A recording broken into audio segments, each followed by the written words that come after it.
No le estoy haciendo examen. No es examen para ir al cielo, no se preocupe. Usted va al cielo por su fe en el Señor Jesucristo. Así es que la pregunta es, ¿somos una iglesia de mucha fe o de poca fe? De mucha fe, de harta fe. Dice. Harta fe tenemos. Y podríamos decir que somos de mucha fe o poca fe, pero ¿cómo catalogamos o cómo se considera una iglesia de mucha fe o poca fe? Mire, el mensaje de hoy tiene que ver con la iglesia y con su fe. Tiene que ver con usted y conmigo y acerca de nuestra fe, lo que creemos y lo que queremos creer. A veces decimos que somos una iglesia con mucha fe porque, bueno, buscamos al Señor, venimos a la iglesia, cantamos alabanzas, esperamos milagros, oramos porque milagros pasen y estamos creídos y confiados en el Señor, pero a veces la actitud no es la de alguien que tiene fe. A veces actuamos como alguien que no tiene fe. Y es aquí la parte importante, sí. Podemos decir que tenemos mucha fe o poca fe. ¿Qué es lo que hay en nuestro corazón? ¿Qué es lo que hay en nuestro espíritu? Y a veces consideramos que alguien tiene mucha fe o poca fe por los milagros que pasan en su vida. Es decir, si alguien sana inmediatamente de alguna enfermedad, oró al Señor y el milagro vino, y uno dice, tiene harta fe. El milagro pasó rápido. Y si alguien está enfermo y ora al Señor y ayuna y se mete ahí con Dios y nomás no sana, pues tiene poquita fe. Porque no ha sanado, pues a Dios no lo sanó. Usted puede leer en la Biblia y los milagros suceden por medio de la fe. ¿Sí está conmigo? Usted puede hacer que un milagro pase en su vida, ya se lo he explicado antes. Incluso quienes están tomando el discipulado básico, quien tomó el básico, uno ya vio acerca de los milagros, quien lo está tomando ahora va a ver acerca de los milagros. Y los milagros pasan por la fe. Los milagros suceden por la fe. Sin embargo, en ocasiones hemos orado porque pase un milagro y no sucede el milagro. Decimos, se me hace que no tengo fe.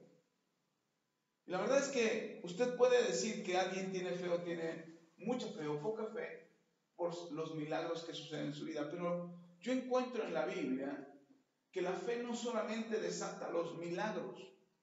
La fe que tú tienes en Cristo, la fe que tú tienes en Dios, no solamente va a provocar milagros en tu vida. ¿Sí está conmigo? No solamente va a provocar milagros, sino que también va a cambiar tu conducta. La fe que tú tienes va a demostrar si crees en Dios o no crees en Dios, también en tu actitud, en tu comportamiento, en tu trato a los demás, en la ayuda que tú brindas a otros o la manera en cómo tú juzgas a otros. Eso también demuestra tu fe. Si somos una iglesia que juzga, que critica, que condena, que emite juicios sobre aquellos que cometen errores, somos una iglesia que tiene poca fe. Pero si somos una iglesia que ayuda, que restaura, que levanta a aquel que falló, que perdona y tiene misericordia de aquel que ha cometido pecado y le guía en el camino del Señor para restaurarse y levantarse en Cristo, somos una iglesia de mucha fe. Así es que hoy quiero enfocarme en eso para hablar de si tenemos fe o no tenemos fe, si tenemos mucha fe o tenemos poca fe.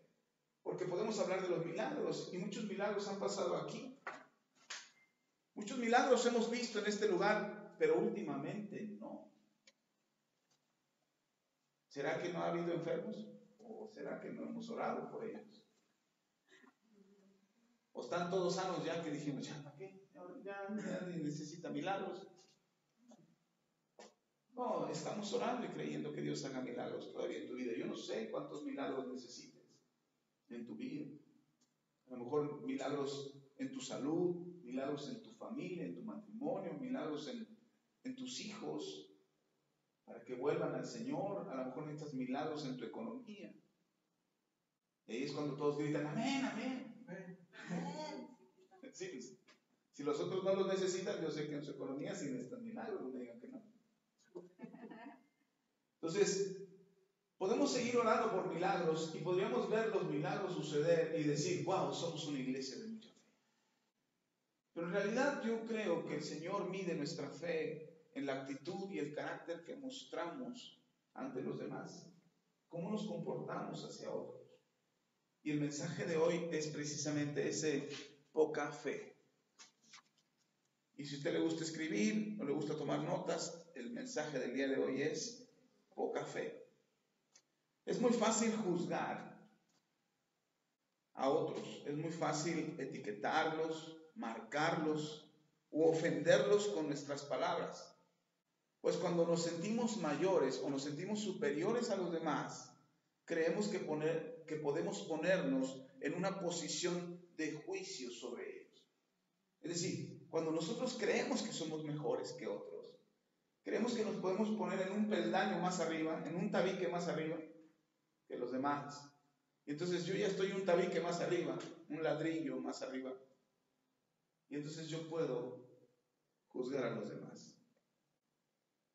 Eso es una de las características de aquellos que caminan en la fe, de aquellos que están caminando en Cristo. Yo espero que usted no sea así.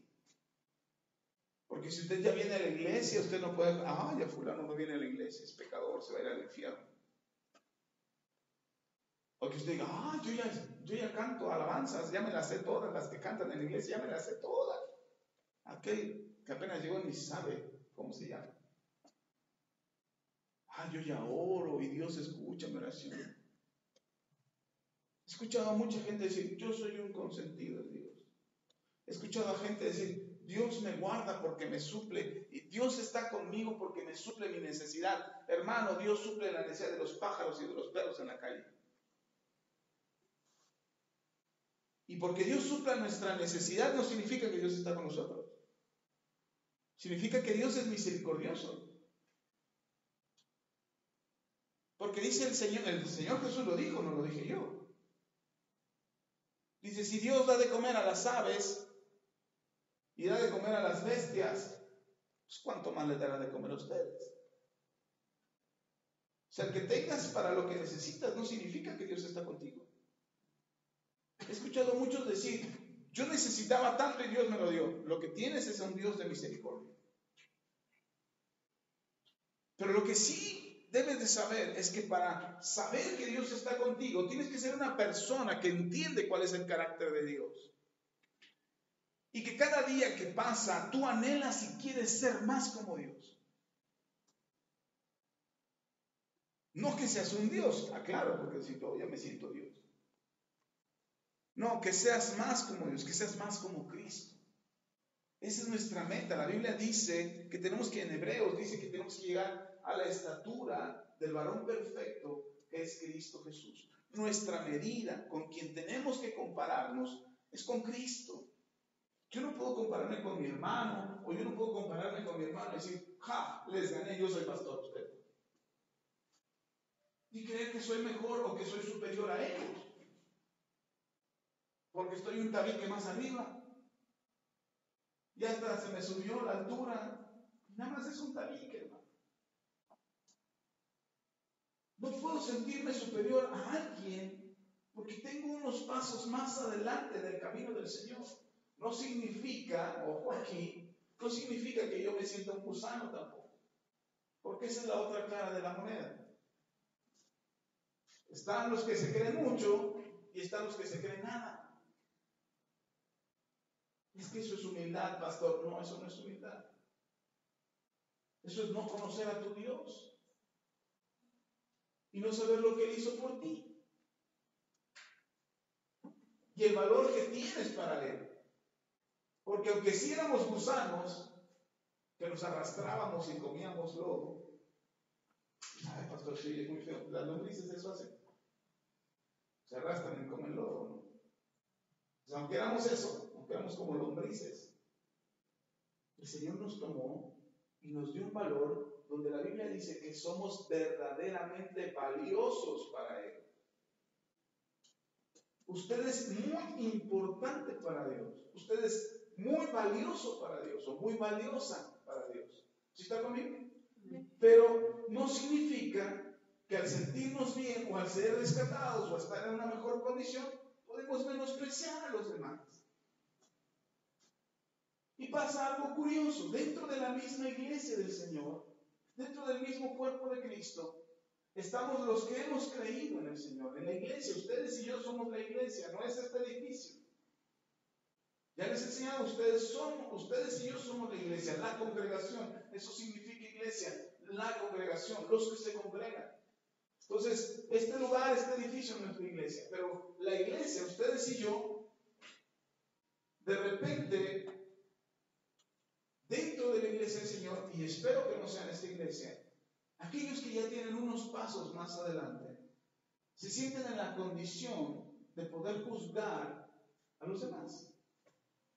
Y más todavía, juzgar a aquel que falló, aquel que volvió al mundo, aquel que volvió a cometer pecado, aquel que se alejó de Dios, aquel que volvió a hacer las cosas mal. Y entonces el que anda bien, pues no, yo no. Aquel pecador que se volvió al mundo, que volvió atrás. Y entonces existen muchas teologías o muchos estudios, muchas predicaciones que hablan de que, bueno, es que si volvió al mundo no estaba convertido. Es que si volvió al mundo, el diablo lo tomó, lo sacudió y lo hizo caer. Le metió la cola entre los pies y se tropezó y cayó. O anduvo tentándose ahí por donde dio lugar a la tentación. Y existen muchas teologías, hermano. Y muchas explicaciones y muchas enseñanzas acerca de por qué falla un cristiano. Y todas son estudios o enseñanzas que están basadas en la Escritura, quizás, pero se olvidan de la parte fundamental, porque aquel que falla, cuando nosotros vemos a alguien que falla al Señor, y usted me puede decir, pastor, yo fallé, o yo pequé, habiendo conocido a Jesús y habiendo recibido a Cristo en mi corazón, yo volví a pecar y volví a fallar. Usted dice, no, pastor, yo ya no. Si les hago un examen ahorita los cacho en algo. Seguro que sí. No, pastor, yo ya no pequé. No, ya no cometes los mismos pecados que antes. Ahora cometes otros. Antes te emborrachabas, ahora ya no te emborrachas. Pero te enojas. O mientes. O exageras la verdad, que es lo mismo que mentir. Entonces todavía pecamos. Ahora no quiero emitir un juicio. Pero quiero que se dé cuenta que cuando alguien falla al Señor, existe quien lo juzga. ¿Sí está conmigo? Y cuando la iglesia, nosotros, ustedes y yo, juzgamos al que falló, juzgamos al que se equivocó, estamos mostrando la poca fe que tenemos. Porque no somos puestos o no estamos puestos aquí en la iglesia, no estamos puestos aquí en la iglesia para juzgar al que falla. Estamos puestos aquí en la iglesia para restaurar al que falla. Esta iglesia tiene un propósito.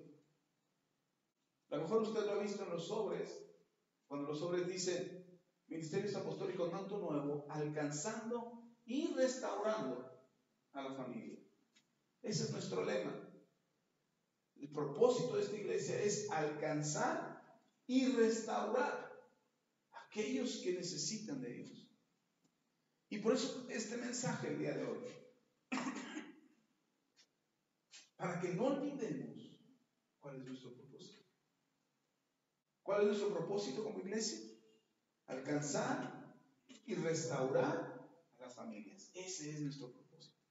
Eso es lo que queremos hacer y queremos que usted haga. Entonces, para evitar caer en el juicio a los demás, y no solamente a aquellos que ya conocieron del Señor, mire, usted ha visto gente que viene aquí a la iglesia y que de repente ya no viene. Usted ha visto gente que viene aquí, que está un rato, que viene unos domingos y que de repente deja de venir. Y uno puede decir, ya se volvió al mundo. Seguro anda pecando, por eso ni se quiere aparecer por acá. O le quedó de ver a alguien y por eso ya no viene. Y se hacen ideas, solo son ideas. Pero, ¿cuál debe ser la actitud que nosotros deberíamos demostrar hacia aquellos que han dejado de venir? que ya no están aquí ahora y que deben de venir, que van a volver. Y a lo mejor alguno de ellos vuelve. ¿Qué le vamos a decir? Uy, ¿dónde te fuiste a embarrar? ¿A dónde te fuiste a pecar? ¿Cuál debe ser nuestra actitud, hermano? Lea conmigo. Gálatas capítulo 6, versículos del 1 al 5.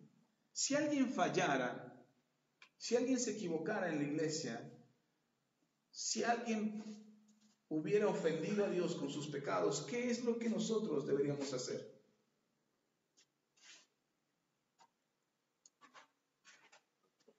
Decirle de la verdad. ¿Cómo lo vamos a hacer? Vamos a leer la Biblia. Dice la Escritura, Gálatas capítulo 6, versículo 1 al 5, dice: hermanos, si alguno fuere sorprendido en alguna falta, vosotros que sois espirituales, restauradle con espíritu de mansedumbre, considerándote a ti mismo, no sea que tú también seas tentado. Sobrellevad los unos las cargas de los otros y cumplid así la ley de Cristo. Porque el que se cree ser algo, no siendo nada, a sí mismo se engaña. Así que cada uno someta a prueba su propia obra y entonces tendrá motivo para gloriarse solo respecto de sí mismo y no en otro, porque cada uno llevará su propia carga. Amén. Ya cerramos la Biblia, oramos y nos vamos. Ya con eso, hermano, ya está. Ya está dicho el mensaje. Pero déjale explico por si no le quedó claro. Dice Pablo que es muy probable que algunos fallen. Y no solamente que fallen, sino que sean sorprendidos en la falta. El apóstol Juan habla de esto y dice el apóstol Juan, en la primera carta de Juan, dice: hijitos míos, no pequen más. No pequen más. Ya no están ustedes en pecado. Ustedes ya no deberían de cometer pecado nunca más, por causa de que Cristo está en ustedes. Y porque ya no somos esclavos del pecado, es decir, ya no hacemos lo que el pecado quiere, sino que hacemos lo que Cristo quiere. ¿Cuántos dicen amén? Amén. Dice: yo hago todo lo que Cristo quiere. Amén. Entonces bajamos la mano y decimos: no, tú no todo.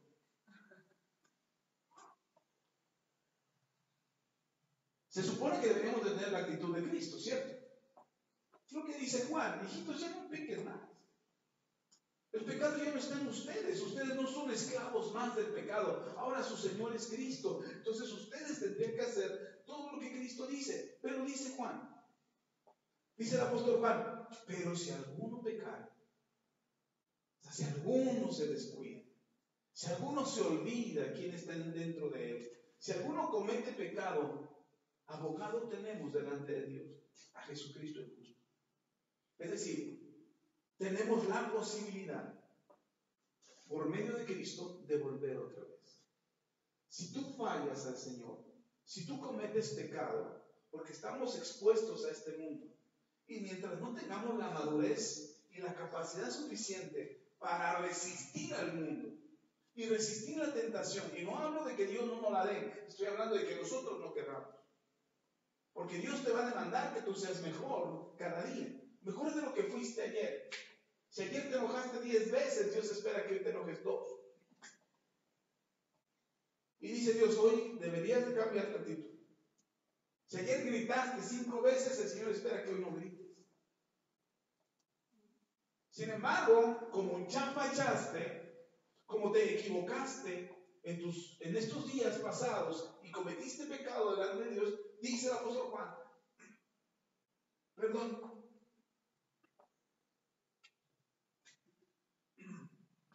dice el apóstol Juan: abogado tenemos delante de Dios a Jesucristo justo. Es decir, Jesús te defiende de tus pecados. Jesús aboga por ti y dice: no lo condenes al infierno, ten misericordia. Mira, yo ya pagué por él. Y Dios le contesta al hijo: pero no se ha arrepentido. Míralo, hasta lo disfruta. Y entonces Jesús dice, sí, pero ten misericordia. Es verdad, ahorita está ahí revolcándose en el pecado, pero ten misericordia. Le gusta que le griten, le gusta estarse desgreñando con su marido, le gusta estarse peleando con su mujer y gritarle cosas. Déjalo. Pero ten misericordia, déjame tocar su corazón. Déjame restaurarle otra vez. Déjame hablarle y decirle que lo amo y que lo perdono. Entonces el Padre, ok, vamos a darle otra oportunidad. Y viene el Espíritu Santo y te da convicción para decirte, lo que estás haciendo está mal. Arrepiéntete. Entonces tú te arrepientes y vuelves a mostrar otra vez esa convicción de vivir para Dios. Y Dios no te deja. Y Dios insiste en que tú camines rectamente. ¿Sí está conmigo? Y el Señor va a guiarte, el Señor te va a enseñar y el Señor va a corregirte. Y entonces entre más conoces a tu Señor, entre más conoces a Dios y entre más conoces la palabra de Dios, entre más sepas de Él, tú te alejas del pecado. Y dejas de practicar el pecado que cometes frecuentemente, porque llegará el punto en que Dios dirá, es que ya no entiendes, ya lo haces deliberadamente, lo haces a propósito, sabiendo que no debes de hacerlo, y sabiendo que yo ya te perdoné, y sabiendo que debes de apartarte de ahí, tú lo sigues haciendo. Entonces, si te gusta, te voy a dejar, te voy a soltar. Y entonces vendrá tu abogado y le dirá al padre, Padre, no lo sueltes, no lo entregues a sus pasiones. El padre dirá, no entiende, hijo. No le hace caso al Espíritu Santo, no le hace caso a tu voz, no entiende tu amor, no ha querido saber de tu sacrificio, sigue teniendo la misma actitud. Lo voy a soltar. Y el Señor Jesús abogará por ti y dirá, te pongo una apelación. No lo dejes ir todavía. Y el Señor dirá, el Padre dirá, déjame soltarlo, que vaya, que se revuelque, que se ensucie, que lo pierda todo, que fracase, que se enferme, que esté derrotado, que esté hasta el fondo del hoyo. Y estoy seguro que ahí clamará. Vamos a dejarlo. Porque teniéndolo cerca, no quiere saber nada de ti. Porque dándole todo, porque cuidándolo, porque protegiéndolo, porque amándolo y perdonándolo todo el tiempo, no entiende y quiere seguir haciendo de las suyas. Vamos a soltarlo. Y quizás, dice la Escritura, se arrepienta y yo lo perdono. Y muchas veces, cuando alguien comete el pecado, no se da cuenta de lo que está trayendo a su vida y lo que está provocando. Pero, ¿qué hay de aquellos que ya no pecan? Como ustedes, todos ustedes. Dice el Pablo, ustedes que son espirituales, ustedes que están firmes en el Señor, ustedes que ya se apartaron del pecado, que andan en el Espíritu y no en la carne, ayuden al que está débil. Ayuden al que ha fallado. No dice, júzguenlo y mándelo al infierno. Nosotros no hacemos eso. El que lo hace es el Señor. Y lo que le acabo de decir de este proceso cuando alguien peca deliberadamente, como lo dice Hebreos, que cuando alguien peca deliberadamente está teniendo por inmunda la sangre de Cristo y para tal ya no hay salvación. Perdón, ya no hay otro sacrificio que se pueda hacer por él. Porque ya se hizo el más grande sacrificio, la muerte de nuestro Señor Jesús. Y si yo sigo pecando deliberadamente, es como decirle a Jesús, ya viste que tu sacrificio no alcanzó. Sigo siendo esclavo del pecado. Creo que necesitamos sacrificar una tercera parte de los ángeles para que alcance para salvarme a mí de este pecado, porque mira, no puedo dejarlo. Es lo que le decimos al Señor. Por eso dice Dios, aquel que tiene por inmunda la sangre de Cristo se va a enfrentar a la ira.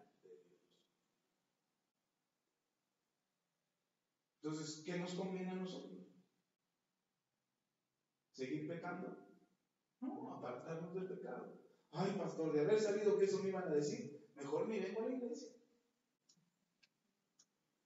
De haber sabido que me iban a decir que el pecado era malo, mejor ni vengo.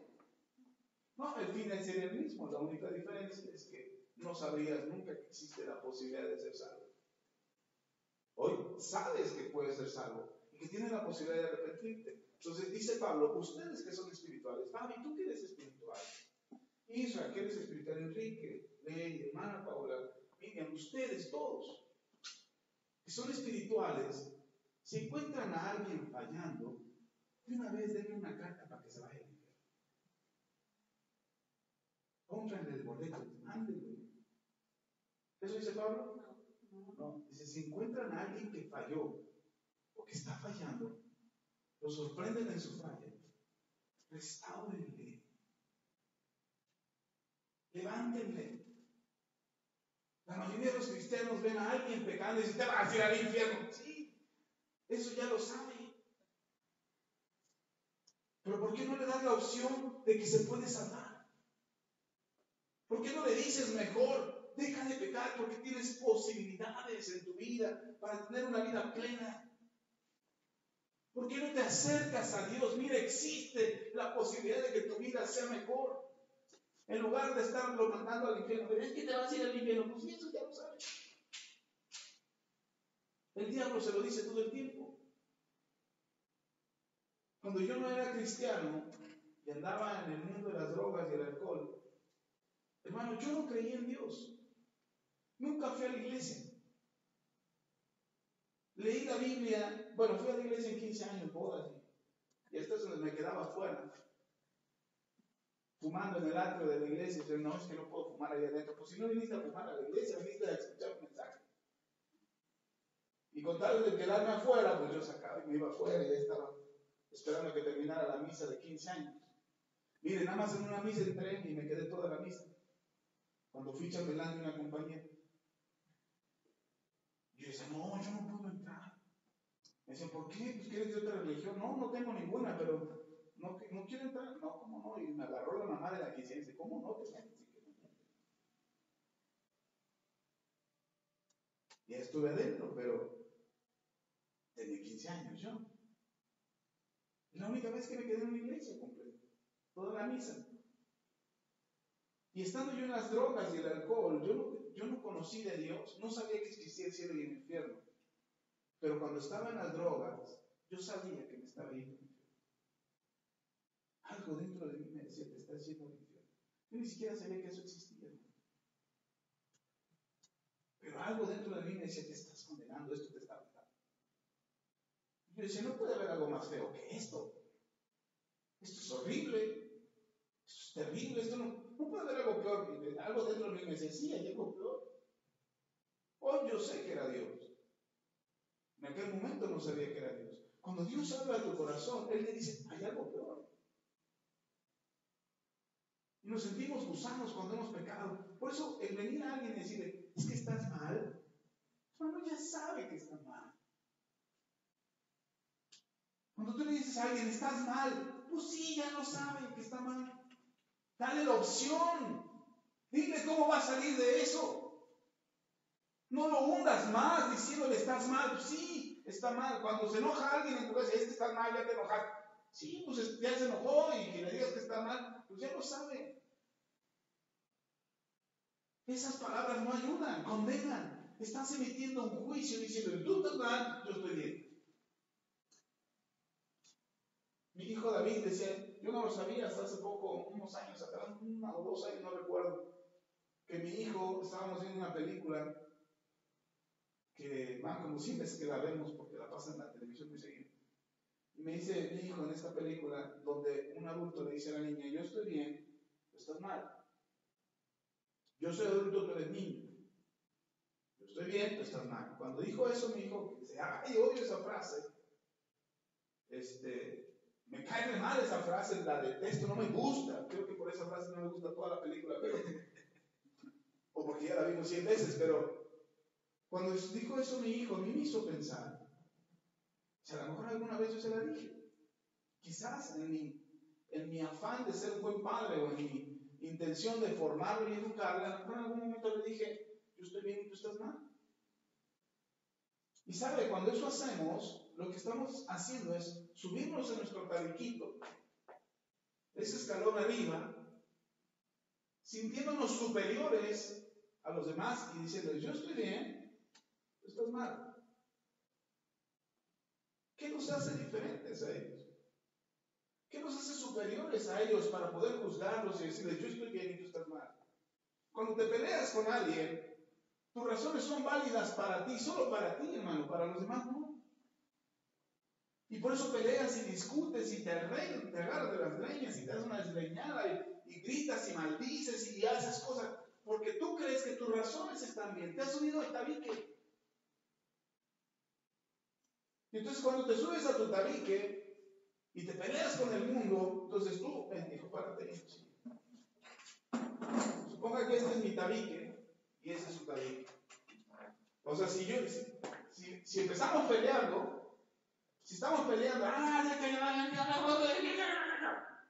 quién sabe qué lengua sale, pero víboras y tepocatas prietas salen de la boca, palabrotas y palabritas, estamos peleando, bueno, como no logro convencerlo, como no logro ganarle, entonces me enojo, porque mis razones no lo convencen. ¿Sí están? Entonces, son mis razones, no son las razones, no es la verdad absoluta. La única verdad absoluta es la Biblia, la palabra de Dios. Pero mis razones es mi manera de ver las cosas. Solo es eso. Entonces, cuando yo peleo con alguien, yo estoy exponiendo, ¿qué estoy exponiendo? Mis razones, nada más. No es verdad absoluta, no lo es. A lo mejor es verdad para mí. ¿Qué tendría que hacer para convencerlo? No. Lo correcto, la manera correcta de convencerlo, si es mi verdad, entonces yo tendría que hacerle sentir a él para que él empatice conmigo y se ponga en mis zapatos y le diga, ahora mira mi verdad. Y aún así, desde yo poniéndolo en mis zapatos o permitiendo que él empatice conmigo para que él se ponga en mis zapatos, aún así yo lo veo igual, hermano. Mire la altura nada más. Es diferente la perspectiva en donde ve el otro. La perspectiva como lo ve el otro es diferente, hermano. Así es que cuando peleas, cuando discutes con alguien y tratas de imponer tu verdad, lo único que generas es un pleito. ¿Sí está conmigo? Pero como no lo logro convencer antes, es lo que se decía David, entonces le impongo mi verdad. Y entonces ahora sí, yo tengo más autoridad que tú. Pues ya me subí a mi tabique. Y entonces le grito, y lo ofendo, y lo maltrato. Y mientras tus hijos son pequeños, lo único que van a hacer va a ser agacharse. Pero cuando tus hijos han crecido, también se suben a su tabique. También. Y te empiezan a gritar. Y te empiezan a maldecir. Y te empiezan a ofender. ¿Y sabes qué es lo que estás provocando? Maldiciones sobre su vida. Y pon tú que es tu hijo, pero si fuera tu pareja, o si fuera tu compañero en el trabajo, o tu jefe en el trabajo. Y entonces los dos, trepados en su tabique, empiezan a jalonearse para convencerse. A ver quién se cae primero. Pero lo que no sabes es que si tú lo tiras, o si él te tira, tú también te caes. Y te rompes el hocico igual que él. Como Tizoc que se lo rompe con la piedra. A mí me pareció muy inteligente el que hizo Tizoc. Indio maldito le hizo llorar a la niña y pum, que se rompe el hocico. Ojalá aprendiéramos del sabio Tizoc. A ver si te quedaban ganas de ofender a la niña.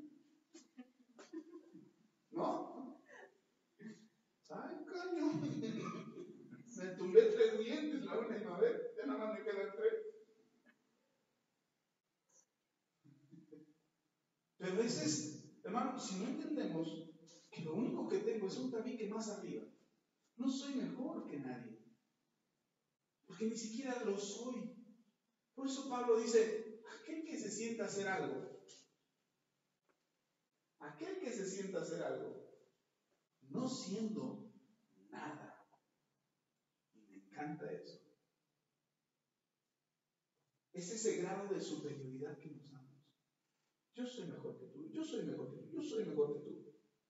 Y por eso te regaño y te exijo y te demando y te pego y te golpeo y te insulto y te ofendo y te menosprecio y hago lo que se me da la gana porque soy mejor. Dice Pablo, te engañas. Te engañas porque no eres nada. No, si yo ya soy pastor, ya soy algo, ¿no? Ya tengo mérito, ya hice algo, ya soy pastor. Leamos, mire. Me encanta esto porque son tres cosas importantes. Primero, si alguien fuera sorprendido en una falta, es importante saber que cualquiera de nosotros, ustedes, yo, el pastor, la pastora, cualquiera de nosotros, somos blanco del enemigo para que fallemos a Dios. Cualquier hermano. He visto gente que se ofende porque el pastor le habló fuerte, que el pastor le habló golpeado, porque el pastor no lo saludó. Gente se va de las iglesias porque su pastor no lo saludó, o porque la pastora le habló muy golpeado. Y la gente se ofende y dice, hijo del diablo, no permito ni que mi vieja me hable así. ¿Cómo voy a permitir que este filisteo incircunciso me hable así? El problema no es quién te habla así, el problema es tu ladrillo. El problema es tu ladrillo que te hace sentir que no mereces que te traten así. Ok, si alguno es hallado en alguna falta, dice el apóstol Pedro, porque todos, ustedes y yo, estamos en la posibilidad de fallar. Ojo aquí, no estoy diciendo que usted tiene permiso para fallarle al Señor. Y si el pastor ya dijo que podemos fallar, pues de una vez, ¿a qué me espero? No estoy diciendo eso. Existe la posibilidad. Tenemos que apartarnos del pecado y guardar nuestro corazón para no fallarle al Señor. ¿Está conmigo? Ok. Entonces, usted guarda su corazón, usted guarda su alma y se aparta del pecado. Pero habrá unos, quizás inmaduros, quizás débiles en la fe, quizás sin mucho conocimiento o quizás con mucho conocimiento, porque también el mucho conocimiento hace que uno falle. Entonces, alguien falla. ¿Y qué dice Pablo cuando alguien falla? Si alguien es sorprendido en alguna falta, ustedes que son espirituales, restaurarle con espíritu de mansedumbre. Y algunos piensan que estos espirituales de los que habla Pablo son de los que ya flotan en el aire. Ustedes que ya son espirituales, que caminan como que el piso no los merece, que ya les salieron alitas, o que ya tienen su aureola aquí en la cabeza y ya flotan, porque ya son santos, porque son espirituales. No, lo que se refiere Pablo, ustedes que entienden los asuntos espirituales, ustedes que conocen a Dios y saben cómo es Dios, ustedes que lo han entendido, restáurenle. ¿Y cómo dice Pablo? Con espíritu de mansedumbre. Y no se pierda la próxima semana el mensaje porque voy a hablar de la sabia mansedumbre. ¿Cuál es la mansedumbre de la que Dios habla? Que usted y yo debemos de tener. No se lo voy a explicar ahora, para que se quede intrigado y venga dentro de 8 días. Y usted pueda entender cuál es la mansedumbre que Dios espera de usted. Así es que, dice Pablo, con mansedumbre, restáurenle con mansedumbre. No dice júzguenlo, no dice condénenlo, no dice mándenlo al infierno o expúlsenlo, no dice restáurenle. Por supuesto que hay otra situación donde el apóstol Pablo, el mismo Señor Jesús, dice que si encuentras a tu hermano cometiendo un pecado, dice,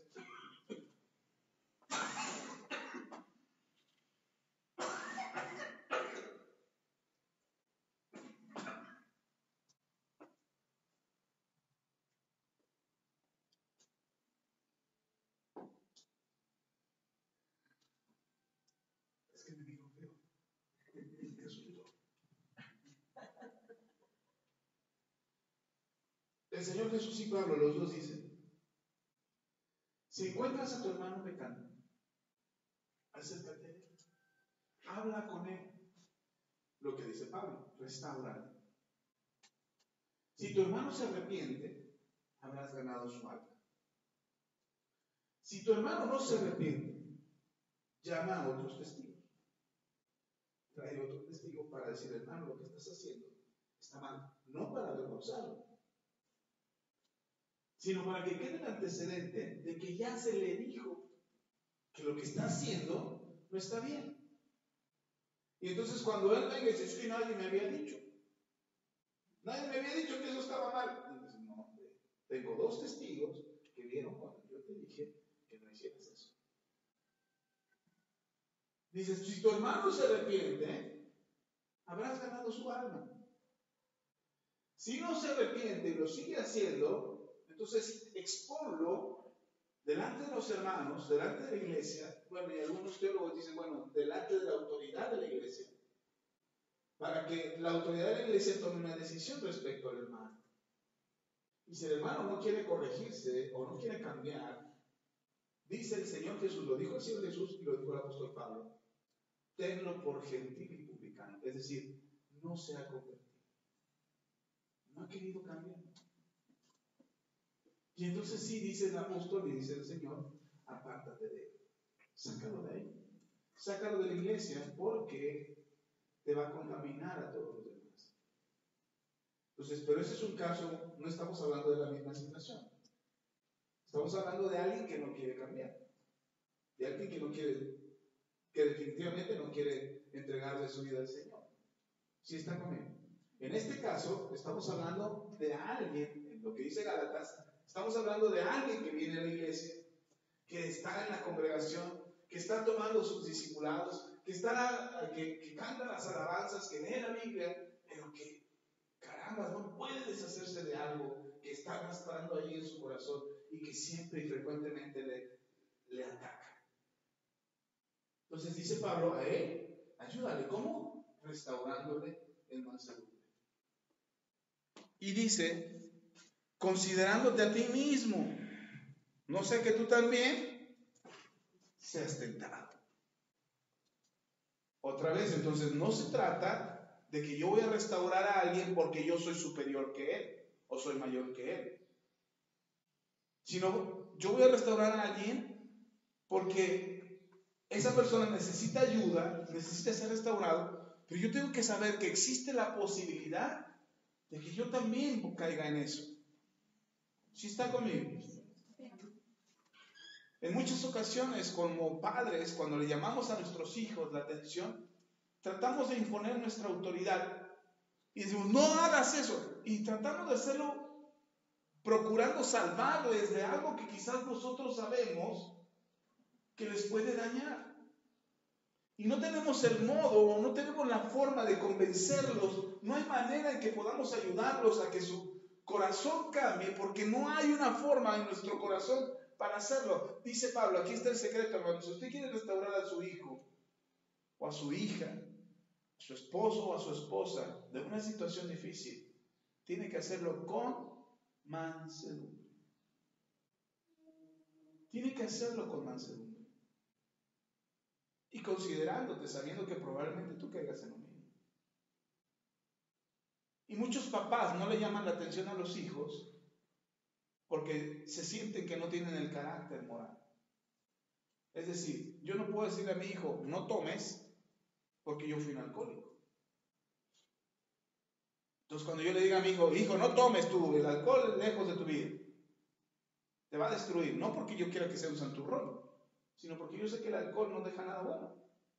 Entonces yo le digo a mi hijo, no tomes, hijo, te lo prohíbo. Entonces cuando yo tengo esa actitud de superioridad y le digo a mi hijo, no tomes, o a mi hijo, no tomes, no hagas esto, no hagas lo otro, si no tengo el carácter moral para hacerlo, porque a lo mejor apenas el sábado pasado me puse borracho, entonces mi hijo va a decir, ¿con qué carácter me dices a mí que no lo haga. Entonces no lo hacemos porque no lo hayamos hecho, lo hacemos porque probablemente lo hicimos.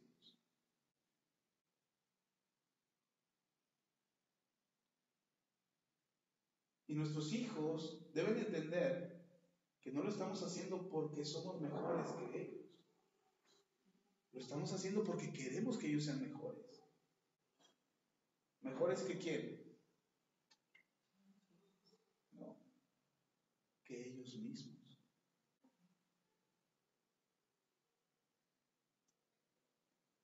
No mejores que tú, mejores que ellos mismos. Lea conmigo. Porque aquel que se cree ser algo, no siendo nada, a sí mismo se engaña. Así que cada uno someta a prueba su propia obra. ¿Someta a prueba qué? Lo que haces tú mismo. Y entonces tendrá motivo para gloriarse solo respecto a quién. A sí mismo. O sea, a nuestros hijos usted no le diga, para que seas mejor que yo. No le diga eso. Dígale, para que seas mejor que tú mismo. Porque entonces los hijos empiezan a competir con los padres. Ah, ya sé hacer esto. Ah, ya sé hacer lo otro. Tú no sabes. Y entonces llega el momento que los hijos aprenden otras cosas que los padres no saben. ¿Y qué pasa con ellos? Se sienten mayores o superiores a los padres. Y ya no escuchan el consejo de sus padres. Y ya no obedecen a sus padres. Y ya no se someten a sus padres. Solamente porque aprendieron a sumar. ¿O porque aprendieron a usar la calculadora? ¿Y son mejores que sus padres? No. Son mejores que ellos mismos. Y uno de los errores que cometemos los padres es que seas mejor que yo y no sufras lo que yo sufrí. No va a sufrir lo que tú sufriste, pero va a sufrir otras cosas.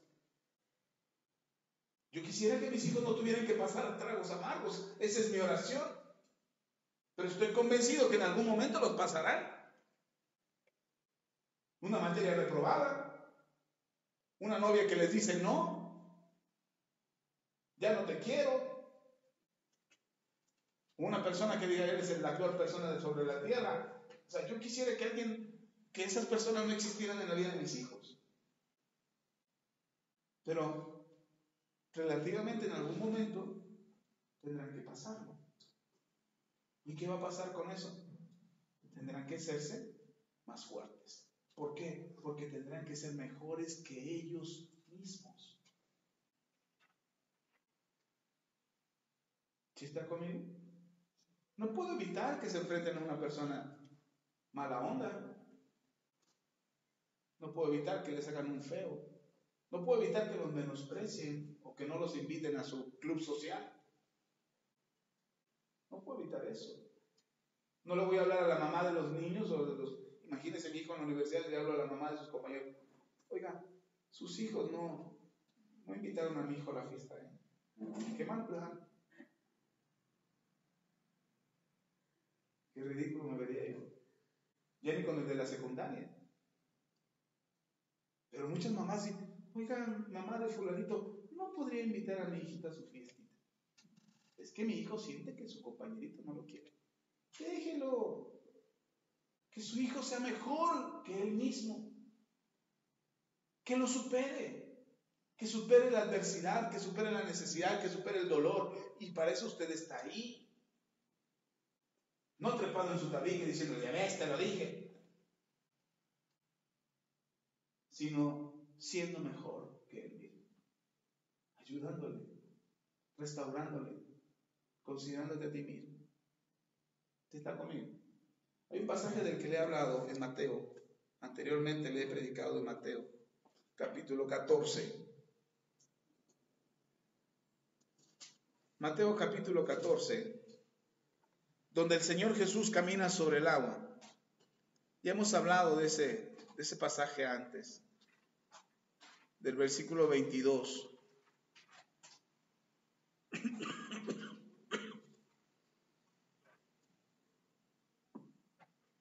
Mateo 14, versículo 22. En adelante, vamos a leer, dice la Escritura. Enseguida Jesús hizo a sus discípulos entrar en la barca e ir delante de él a la otra ribera, entre tanto que él despedía a la multitud. Despedida la multitud, subió al monte a orar aparte, y cuando llegó la noche estaba allí solo. Y ya la barca estaba en medio del mar, azotada por las olas, porque el viento era contrario. Mas a la cuarta vigilia de la noche, Jesús vino a ellos andando sobre el mar. ¿Cómo iba Jesús? Ay, pastor, ¿a poco sí? ¿A poco no? El que tú no lo puedas hacer no significa que él no lo haya hecho. Eso es imposible, ¿no? No es imposible.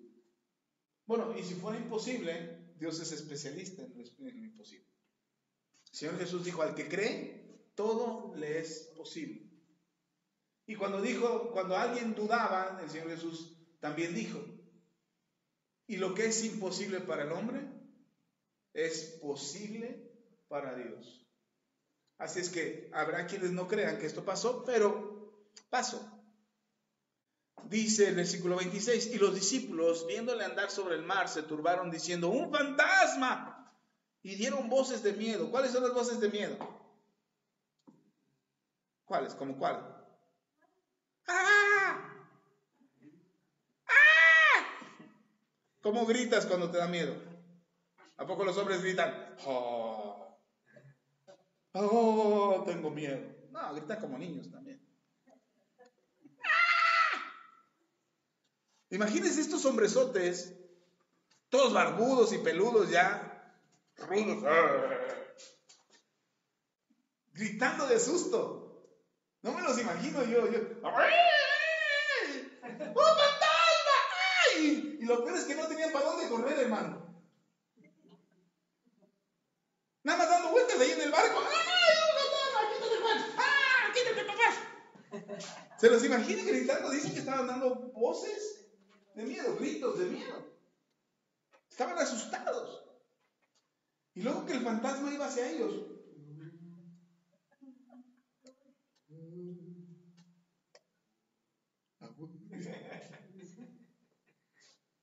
Miren qué bueno que yo no soy el Señor Jesús, pero yo les hubiera puesto un susto. Era una correntiza que chances hasta se avientan al agua del miedo.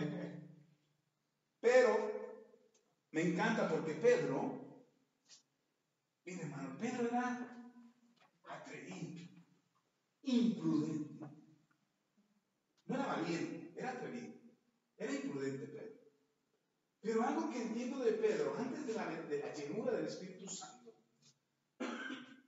que sucedió después de la muerte de nuestro Señor Jesús en el libro de los Hechos, cuando fue investido del Espíritu Santo. Antes de esa llenura del Espíritu Santo, Pedro era imprudente. Y Pedro tenía una necesidad de figurar, de ser el primero.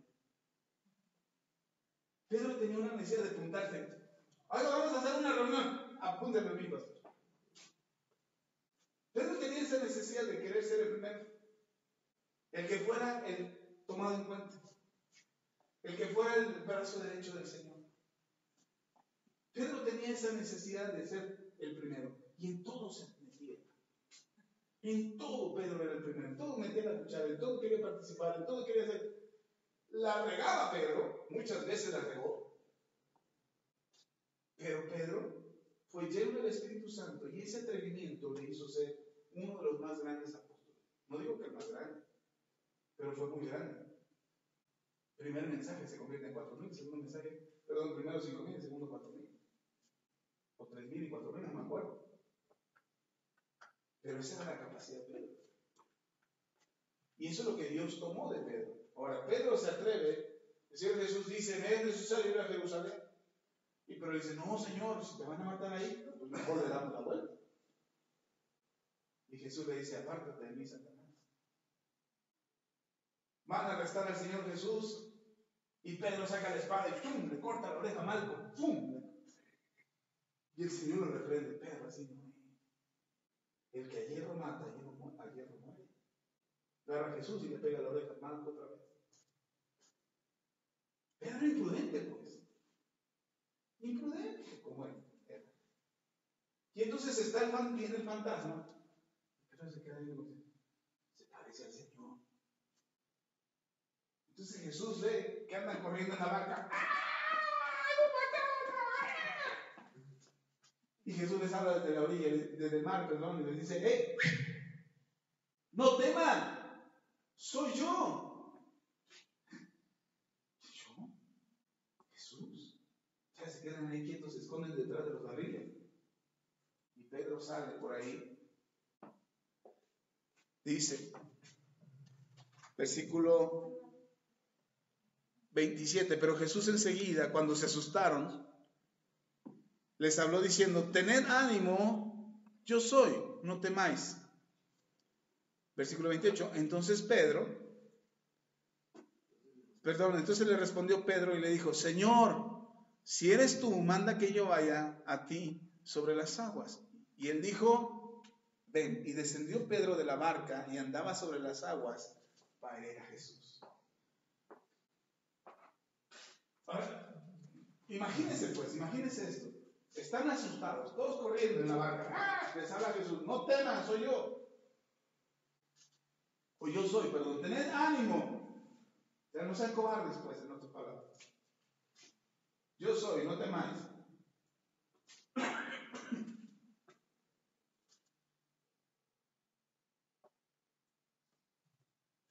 Y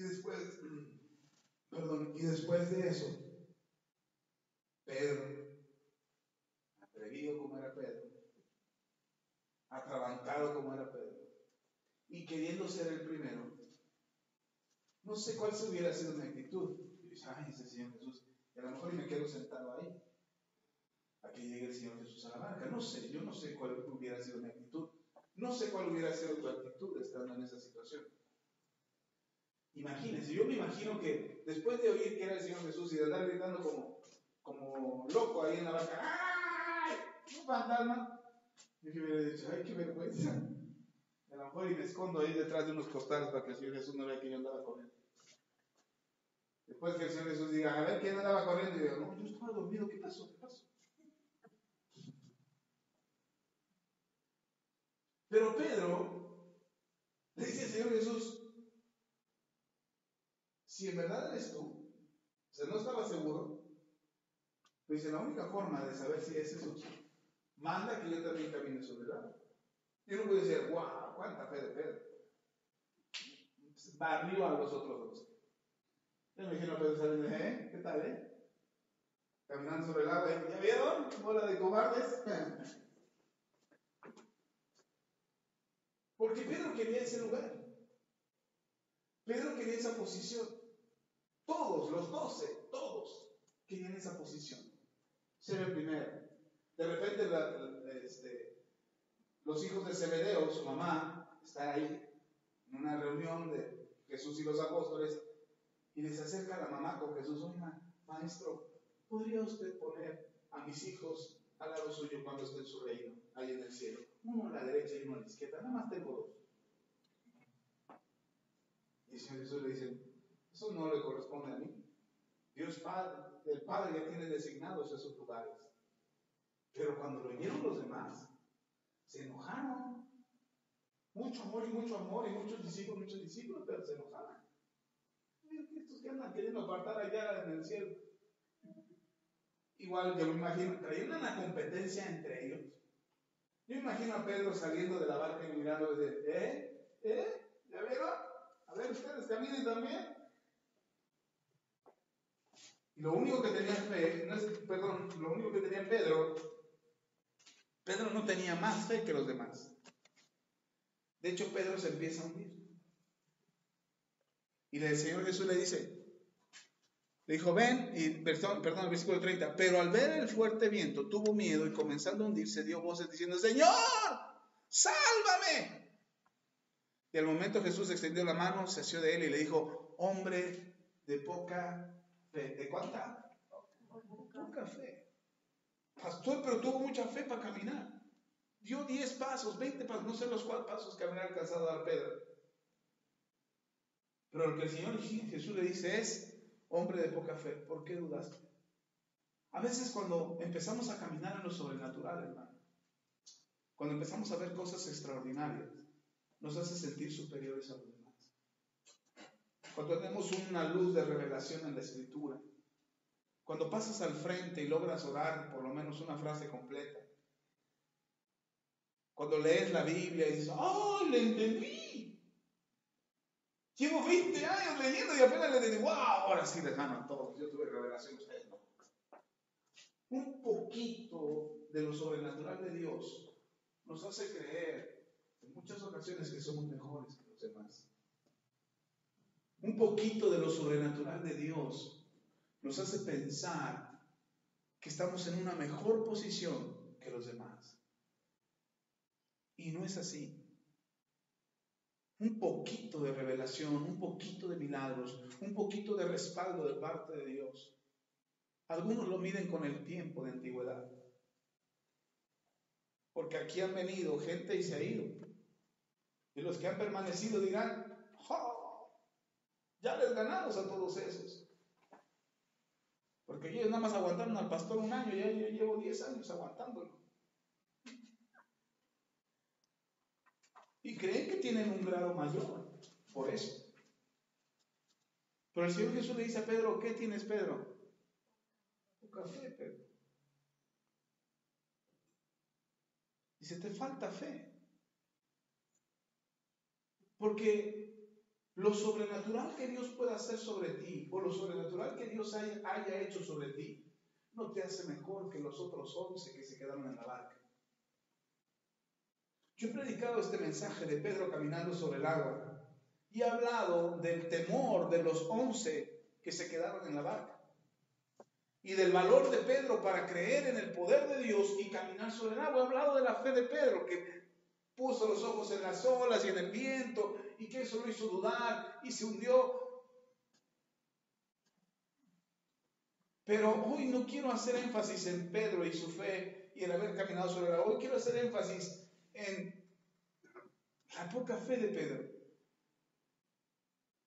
y en los 11 que se quedaron en la barca. Los que se quedaron en la barca eran inferiores a Pedro. Pero Pedro caminó sobre el agua. Entonces eso le da un grado como más superior a Pedro, ¿no? Podríamos pensar que así es. Pero el Señor lo vuelve a la condición y le dice, no, Pedro, tienes poca fe, igual que los que se quedaron en la barca. Tan es así que Pedro se empieza a hundir. ¿Y qué es lo que dice de Pedro? Sálvame, empieza a clamar y dice, Señor, sálvame. Hermano, nosotros cantamos un canto aquí que decimos, Hosana. Hosana, Hosana, Hosana al Señor, Hosana al Dios en los cielos, Hosana a Jesús. Y cantamos Hosana y decimos Hosana porque creemos que Dios es el único que puede salvarnos. Eso significa Hosana. Dios, sálvanos. Y Jesús le dice al Señor, sálvame, Señor, me estoy hundiendo. ¿Y qué hace el Señor Jesús? Ah, incrédulo, ahora te hundes para que sientas lo que se siente. Andar dudando. Inmediatamente lo sacó y cuando lo sacó dice que se asió de él. Que dice, Pedro se le colgó pues. Pedro ya no podía caminar sobre las aguas, ahora se hundía. Casi Jesús lo iba cargando para llevarlo a la barca. Esa es la necesidad que tiene la gente que falla, hermano. Se está hundiendo. La gente que peca delante de Dios se está hundiendo.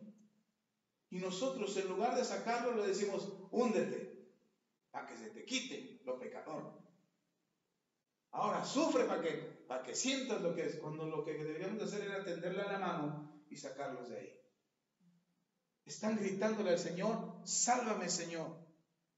Sácame de aquí, sácame de esta condición, de este pecado en el que estoy viviendo, sácame de aquí, Señor, porque me está matando, porque estoy sufriendo tanto que no puedo más. Hay quienes se quedan en la barca, pero no son menos de aquel que sale de la barca.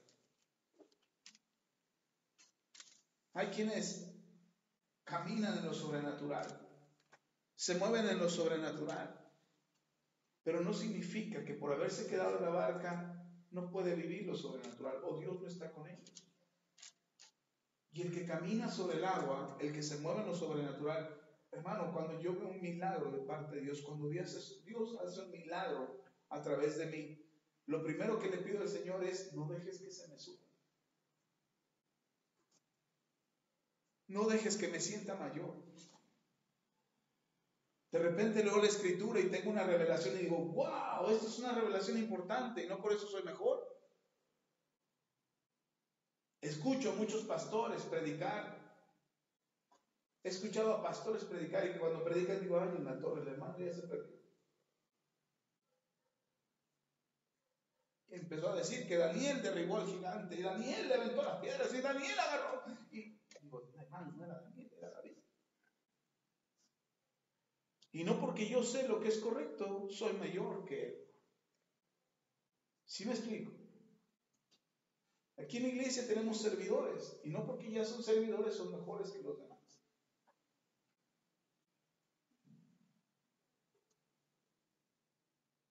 Los servidores ya están ungidos. Ya la unción está sobre ellos, ya pasan al frente, ya dirigen, ya hacen, ya van y sirven. No, hermano. Porque así como salieron de la barca y empezaron a caminar sobre el agua, llegará el momento en que se puedan hundir. Es lo que leímos en Gálatas, ¿no? Considérate a ti mismo, no sea que seas tentado. Ya soy sobre el agua, pastor, dígame, ¿qué tierra hay que conquistar?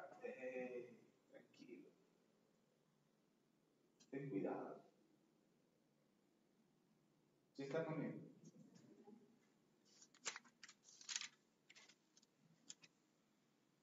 ¿Pedro era mejor que los demás? No. Jesús le dice, hombre de poca fe. Y entonces es lo que dice Pablo en Gálatas, lo que leíamos. Dice, aquel que se cree algo, dice Pablo, algo, lo que sea.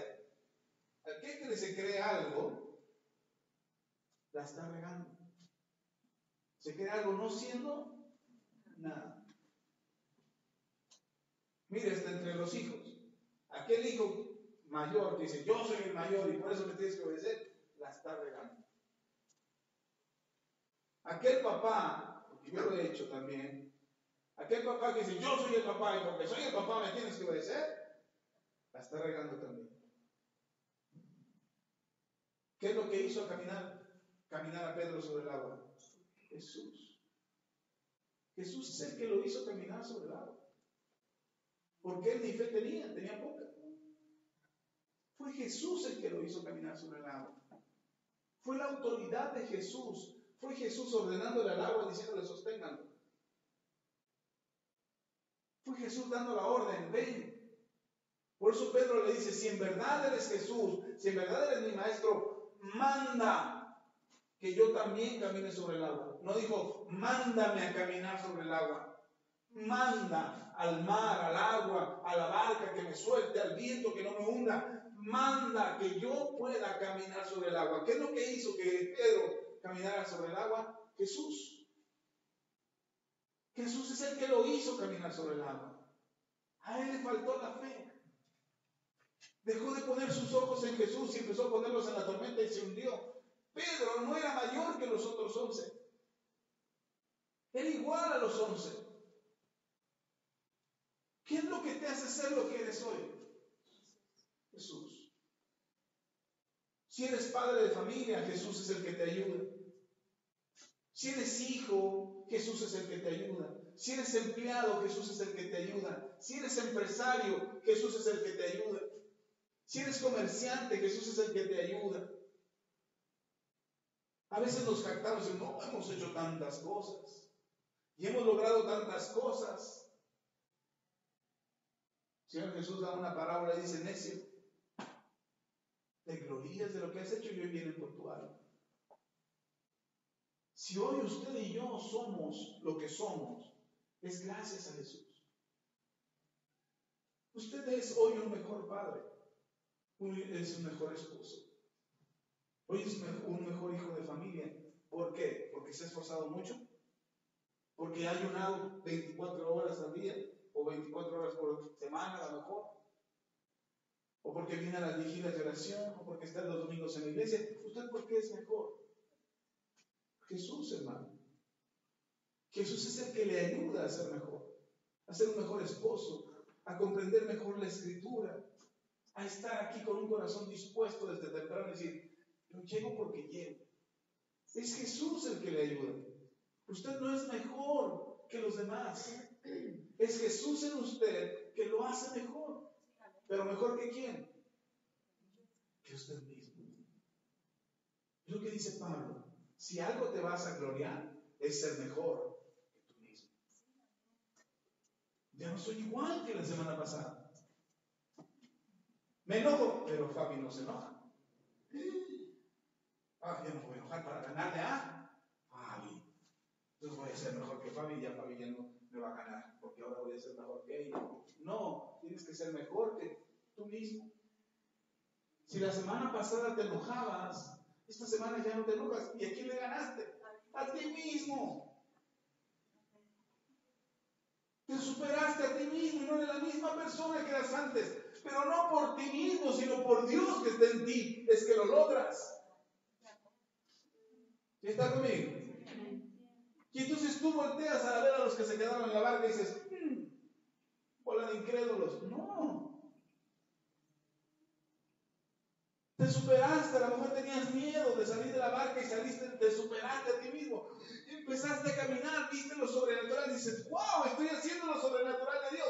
Te superaste a ti mismo, no a los que se quedaron en la barca. No eres mejor que los que se quedaron en la barca. Eres mejor que ti mismo. O que tú mismo, perdón. Te has superado a ti mismo. De repente en los hogares, en las familias, se crea cierta competencia. Se genera cierta competencia entre los miembros de la familia. Es que fulano ya tiene casa, ya tiene carro, ya tiene trabajo, ya tiene marido. ¿Y tú para cuándo? Dice, pues no llevo prisa. No, ya, te estás quedando ya. Y empieza a crearse una psicología de competencia donde uno tiene que competir con el otro. No, supérate a ti mismo. Y si de algo te vas a gloriar, será en ti mismo. No vas a decir, yo soy mejor que él, o soy mejor que ella, ya le gané en esto. No, te vas a decir, me glorío en que ya me superé a mí mismo, soy mejor. Si algo sé, me hace mejor a mí mismo, no me hace mejor que los demás. Eso es lo que muchas veces no entendemos y por eso son pleitos en las casas y en el matrimonio. Si al marido le sale algo bien, ahí viene el esposo, uy, sí, ahora resulta que todo te sale bien. Déjalo que se supere a él mismo. No está compitiendo contigo. Sale del cuarto de oración y estuvo orando ahí un rato y dice, ahora resulta que eres más espiritual, ¿no? Déjalo que ore, que se supere a sí mismo. Si tu mujer se arregla y dice, ay, ¿a quién vas a ir a ver, mujer, Ya te está poniendo guapa para el otro, ¿verdad? Déjala que se supere a sí misma, que se sienta mejor con ella misma. No está compitiendo con nadie, o al menos debería de ser así. Vamos a poner guapa porque la vecina siempre sale guapa por las tortillas. Y yo ando en pijama hasta las 12 del día. No compitas con la vecina, compite contigo mismo. Supérate a ti mismo. ¿Sí estamos? No eres mejor que los demás, pero puedes ser mejor que tú. Y si ayer te iba mal, hoy puedes hacer mejor las cosas. Y si ayer no te salió algo, hoy te puede salir. Tu competencia es contigo. Y entonces vas a poder ayudar al otro, porque no vas a tener problema, porque si yo lo ayudo, ¿qué tal que si lo ayudo y al rato eres pastor? ¿Me va a querer quitar el negocio? ¿Sabe cuántas veces lo vi en los pastores? Pastores que no quieren ayudar a su congregación a descubrir sus dones porque tienen miedo a que les ganen el lugar. Y sigue pasando en la iglesia. Aquí no. Porque el propósito de este ministerio es restaurar a aquel que ha caído. Y si alguien comete errores, y si alguien ha fallado, y si alguien es equivocado, no, yo no soy mejor que él, ni soy mejor que ella. Y nadie aquí tiene que considerarse mejor aquel que falló. Mucha gente no quiere venir a la iglesia porque le da pena volver. Le da pena. Es que ya me alejé tanto tiempo que si vuelvo me van a ver como bicho raro. No, mejor ya no. Y gente deja de venir. Quiere venir, pero no. La vergüenza les gana. Y usted tiene que decirle a esa persona, tienes que volver. Nos haces falta. Eres parte de nosotros. Es que me van a juzgar. No, no, no. Aquí, al menos en esta iglesia, no juzgamos a nadie. Y mire, yo no soy de prohibirle algo a usted. Yo no le prohíbo algo a usted. No le prohíbo que vaya a bailes, ni cómo se debe vestir, ni qué tipo de música debe escuchar. Eso yo no se lo prohíbo porque usted es libre y yo confío que el Espíritu Santo le dará convicción para que usted elija. Pero como pastor de esta iglesia y responsable de este ministerio, le prohíbo que juzgue a la gente que viene. Se lo prohíbo. Porque si usted no entiende cuál es la razón por la que estamos aquí, usted no debería estar aquí. Y no estoy corriendo a nadie. Uy, el pastor ya se puso bravo y él está corriendo todo. No, no. Ahora sí que el que tenga oídos para oír, oiga. Estamos aquí para restaurar al que lo necesita.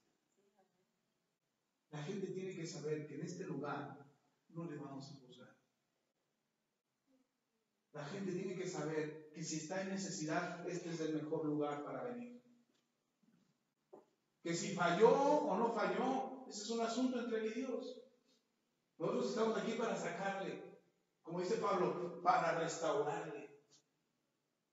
Y entonces nos vamos a competir con él.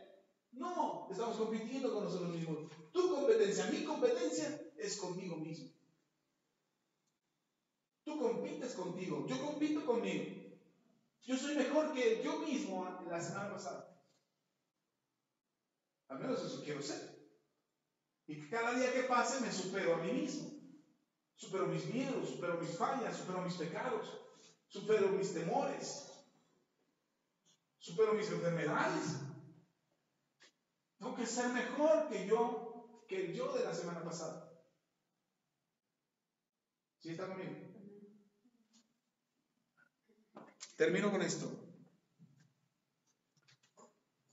Mateo capítulo 14, versículo 30, dice el Señor. Pero al ver el fuerte viento tuvo miedo y comenzando a hundirse dio voces diciendo, Señor, sálvame. ¿Cuál era el grito de Pedro? Sálvame. ¿Cuántos pueden decir, Señor, sálvame? Y si alguien afuera estuviera gritando, Señor, sálvame, ¿qué vamos a hacer nosotros? Pecador, incircunciso, filisteo, te vas a ir al infierno, púdrete en el infierno. No. ¿Qué vamos a hacer? Alcanzarlo, tenderle la mano y decirle, ven, el Señor quiere salvarte. Existe esa posibilidad. Yo estuve igual que tú, yo también me hundí. Yo creí que era algo, pero resultó que no era nada. Eso es lo que dijo Pablo, ¿o no? Allí en Gálatas. Aquel que se cree ser algo, no siendo nada, se engaña a sí mismo. Y entonces yo me engaño a mí mismo diciéndome, qué fregón soy, qué santo y qué puro que soy, qué espiritual que soy. Lo único que soy es nada. Ah, pero si me supero a mí mismo y digo, wow, pude orar 15 minutos seguidos. ¡Wow! No oraba ni uno, hermano. Y ahora puedo orar 15 minutos seguidos. ¡Wow, Señor! Gracias, tú me sostienes, tú me ayudas. Hoy pude orar 15 minutos. ¡Ay! Y te pones contento. ¿Por qué? ¿Porque el otro no ora ni 5? No, porque ahora oro 15. Y si de repente oras 1 hora, dices, ¡wow! 1 hora. Estuve orando 1 hora sin parar. ¡Wow! ¿Por qué? Porque eres mejor que aquel que ora 30 minutos. No, sino porque te superaste a ti mismo y ahora puedes orar 1 hora. Si antes agarrabas la Biblia y cuando la agarrabas te daba sueño, empezabas a dormir. Y ahora la lees y dices, wow, le entendí. Soy mejor que mi esposa porque ella la ley no le entiende. Es más, no sabe ni leer. Burra esta. No, ¿eres mejor que ella? No, eres mejor que tú mismo. ¿Sí está conmigo? Y todos podemos gritar en cualquier momento y decir, Señor, sálvame. Quiero salir de mi mediocridad, quiero salir de mi pobreza, quiero salir de mi enojo, quiero salir de mi ira.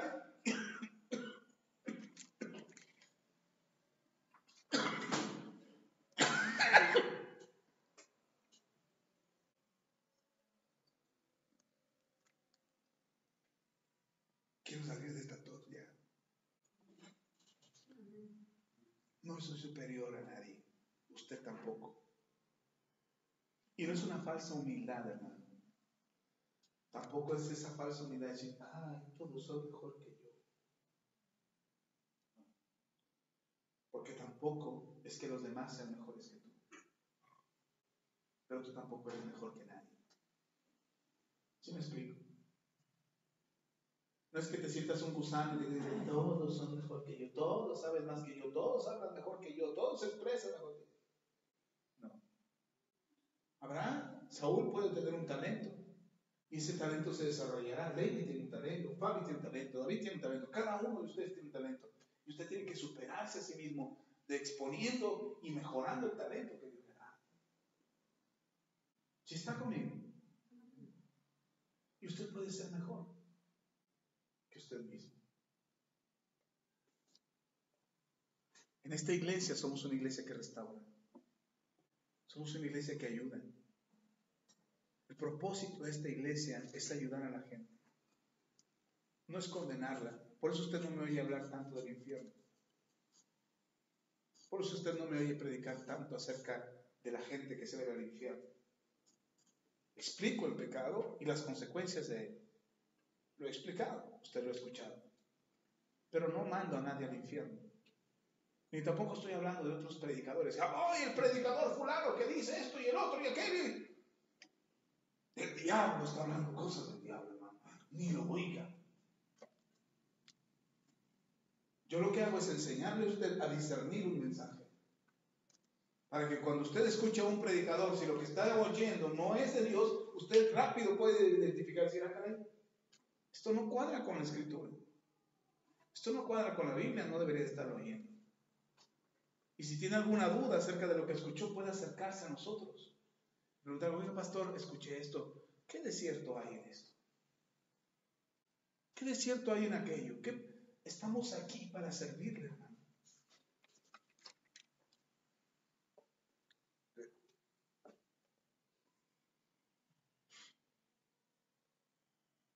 Si es que hemos aprendido un poco más que los demás, si es que les llevamos unos pasos de ventaja, o si ya aprendimos la lección, porque eso es importante. ¿Ya aprendiste la lección? Si ya aprendiste la lección, superas la prueba. Si no has aprendido la lección vuelve a ti, hasta que la superes. Entonces a lo mejor ya aprendiste la lección. A lo mejor ya llevas unos pasos de ventaja o ya superaste tus adversidades. ¿Eso te hace mejor que los demás? No, te hace mejor que ti mismo. Y entonces tú puedes ayudar a otro a salir de esa condición. Y le puedes decir, hermano, si yo pude, si yo salí. He escuchado a tantos hombres que tienen problemas de alcoholismo que me dicen, es que tú pudiste salir del alcoholismo porque eres pastor. No, es que yo no era pastor antes. Yo no era pastor antes, yo era un joven perdido en su cabeza, en su mente, en su imaginación, en su locura, en su rebeldía. Y pude salir de ahí. No soy mejor que tú. Y eso es lo que le digo a la gente, yo no soy mejor que tú. Y si yo salí de ahí, tú también puedes salir de ahí. Yo también grité a Dios, Señor, sálvame. Y el Señor me salvó. Y Él me sacó. Y si ahora soy libre de eso, es porque el Señor me salvó. Si tienes problemas con alguna adicción, con alguna actitud, con algún carácter, lo que tienes que gritar es, Señor, sálvame, y bajarte de tu tabique. Porque lo que impide que el Señor nos salve es nuestro orgullo y es nuestra soberbia. Porque alguien te dice, oye, ¿estás bien? Oye, yo siempre bien, pastor, yo siempre. Oye, ¿te enojaste? No me enojé, hablé fuerte, pero así soy yo. Soy de Veracruz. Los veracruzanos hablamos golpeado. Y no, si somos de, ¿cómo se llama este? ¿De hablar en grosero? Sí, pero hay una ciudad en particular. No, de Veracruz. Mi esposa sabe. Y más si soy de ahí. Y creemos que estamos bien. Creemos que estamos bien. ¿Estás bien? Sí. ¿Te enojaste? No me enojé. No. Hasta la boca la traen torcida.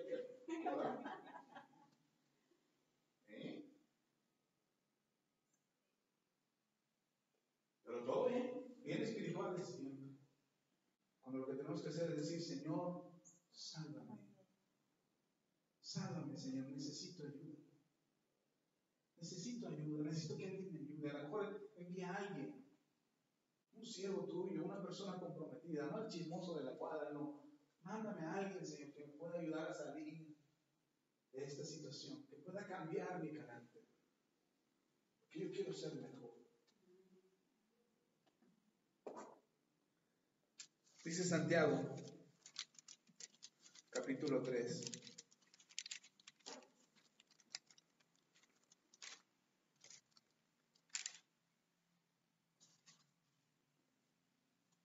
Quien es sabio y entendido entre vosotros, muestre por la buena conducta sus obras en sabia mansedumbre.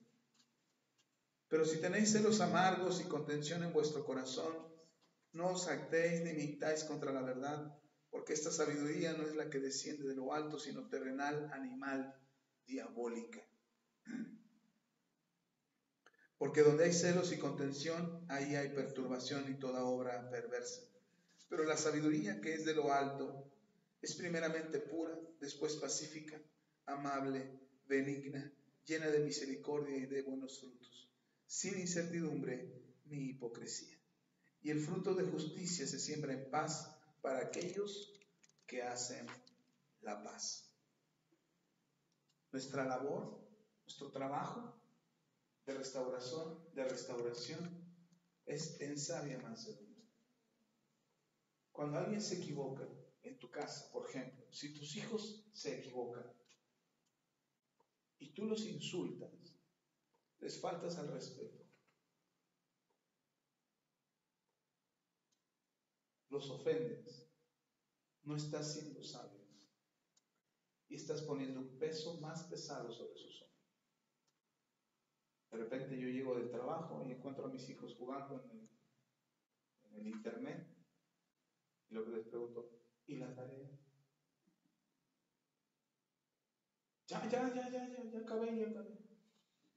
Miren, ganas me dan de crucificarlos, agarrarlos a latigazos y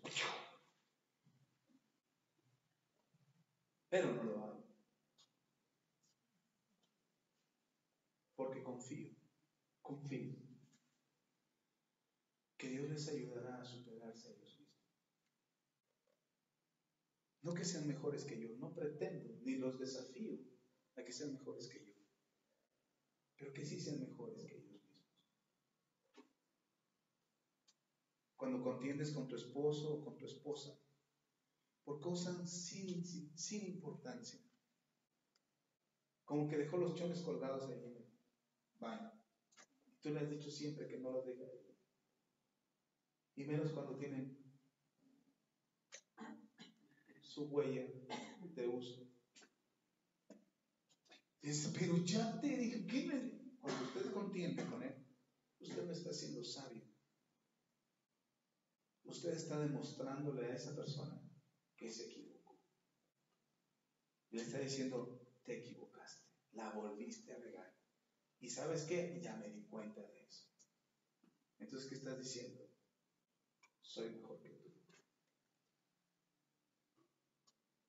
Si le vas a corregir por una falta, si le vas a corregir, ay pastor, pero se lo digo siempre. sí, si lo vas a corregir, hazlo con sabia mansedumbre. Porque esa buena semilla que Dios pone en tu corazón para corregirle, traerá paz. ¿Qué traerá? Paz.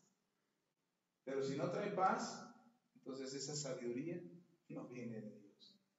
Es terrenal, es carnal. Dice Pablo, es diabólica. ¿Cómo es? Del diablo, hermano. Perdón, Santiago, gracias.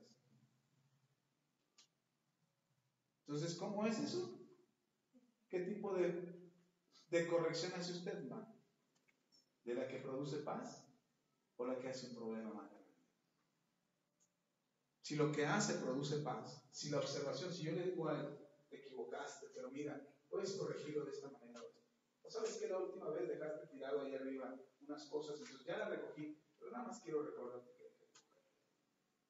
que es diferente, ¿no? A que le digo, tú ven, mira cómo te va. Y te lo he dicho 20,000 veces. No es cierto, 20,000 veces.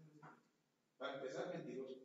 Te lo he dicho 20,000 veces que lo corrijas y mira cómo lo vuelves a hacer. ¿Qué le estoy diciendo? Yo soy mejor que tú y tú no cambias, tú. Y esas son las palabras que usamos. Nunca cambias. Siempre hace lo mismo. Ese nunca y siempre le dan en toda la torre una charla.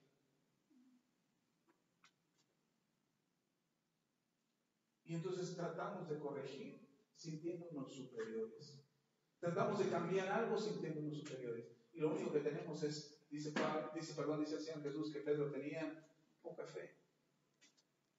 Porque si tú crees, si yo tengo fe en Dios, yo puedo creer que Dios me puede cambiar a mí. ¿Amén? ¿Cuántos creen que Dios le puede cambiar a usted? ¿Y de qué privilegios goza como para no creer que su hermano también puede cambiar? O sea, yo sí creo que yo puedo cambiar, pero mi marido no puede cambiar. Yo sí creo que yo soy un hijo de Dios y estoy cambiando cuando éramos un gusano que comía lodo. Y yo sí creo que yo sí puedo cambiar, pero tú nunca cambias, tú nunca vas a cambiar. Siempre hace lo mismo.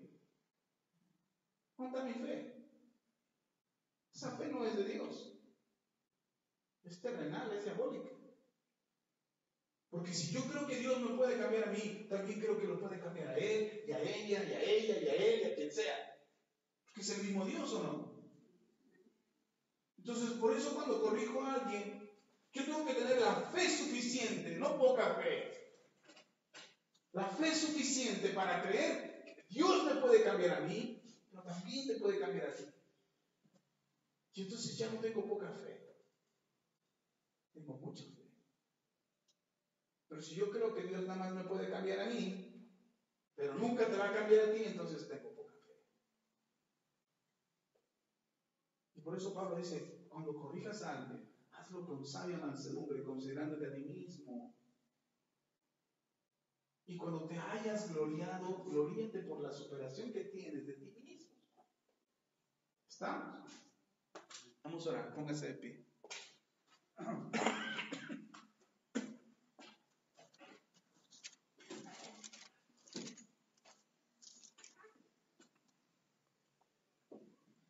Dice Pablo en 1 Corintios 4:21. No lo abran, solo se lo menciono para que usted sepa. Pablo le escribe a los corintios y le dice, ¿qué prefieren? ¿Que vaya ustedes con vara para corregirlos? ¿O que vaya ustedes con amor y espíritu de mansedumbre? ¿Cómo prefieren que Dios los corrija a ustedes? ¿Con vara o con amor y espíritu de mansedumbre? Yo digo, pregunto, para ahorita vamos a orar y para decirle de una vez, mira Señor, de aquí para acá, con vara, de aquí para acá, con amor y espíritu de mansedumbre. ¿Cómo quieres que Dios te corrija? Con amor y espíritu de mansedumbre. ¿Ok? Siembra para que coseches. Siembra, cuando corrijas a alguien, siémbralo con amor y espíritu de mansedumbre, y eso es lo que vas a cosechar. Pero si tú todo el tiempo te la pasas gritando, hermano, no te asustes cuando te griten. No. señora se la pasaba gritando todo el tiempo a sus hijos. Y un día le gritaron fuerte en la calle, fue a hacer un trámite. Le gritaron en la oficina: ay señora, ¿qué no entiende? Ya le expliqué 3 veces. Vaya por favor, traiga sus documentos como se los pedí y luego le vuelta. La señora se fue a su casa y se fue a llorar. Es que me trataron bien mal, yo no sé por qué hacen eso. Y ya todas las comadres: ay sí vecina, vamos a reclamar al director y que vean ahí, que le sancionen a ese trabajador. ¿Cómo se atreve a tratarla a usted así? Si la señora siempre trata así a sus hijos, todo el tiempo: ¿qué no entiendes, chamaco? Ya me tienes harta. ¿Sabe qué cosechó? Eso. Entonces, si tú quieres corregir a alguien, ¿cómo quieres hacerlo ahora? A partir de hoy, ¿cómo decides corregir a los demás? Con amor y espíritu de mansedumbre.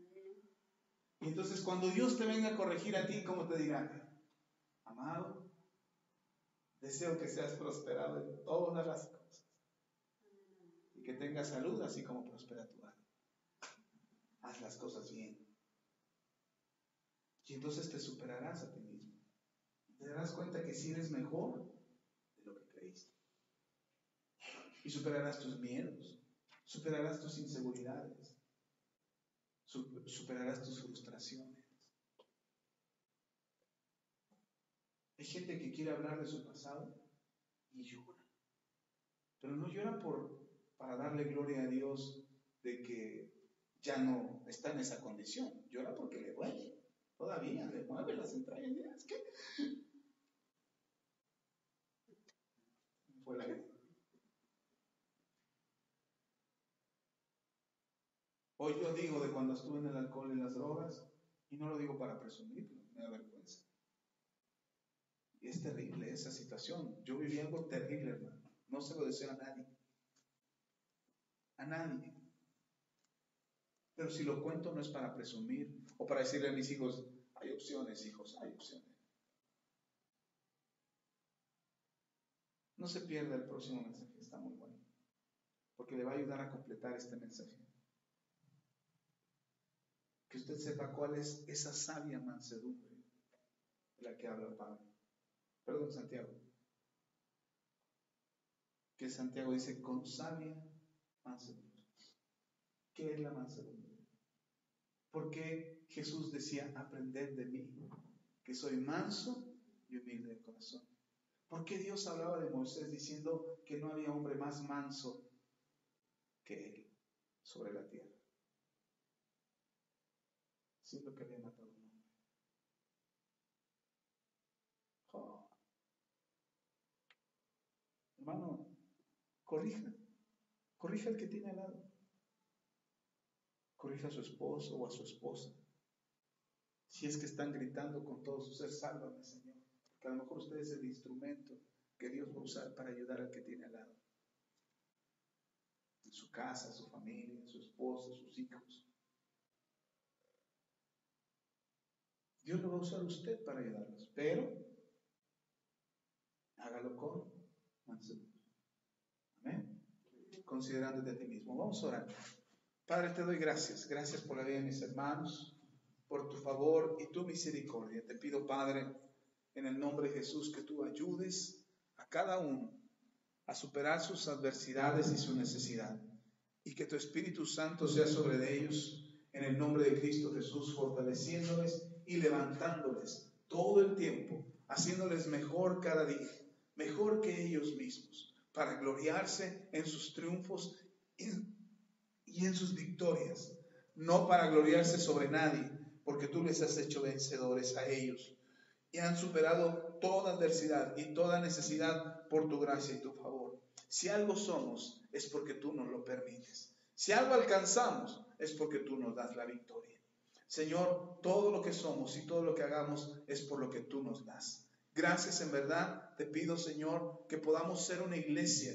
Nosotros, Manto Nuevo, podamos ser una iglesia, un refugio para aquellos que necesitan ser ayudados, para aquellos que necesitan ser levantados, para aquellos que han perdido la fe y han bajado la guardia, para aquellos que creen que vivir en el pecado es más fácil que estar cerca de ti, para aquellos que han sido rechazados y menospreciados en otras congregaciones.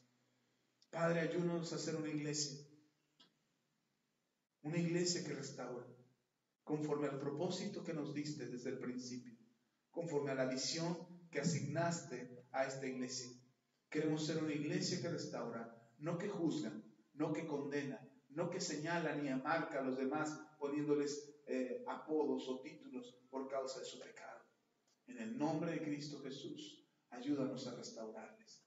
Amén y amén. Aleluya. ¿Cuánta fe quiere tener? ¿Mucha o poca? Ok. Y si tenemos mucha fe, lo que cambia es nuestra conducta.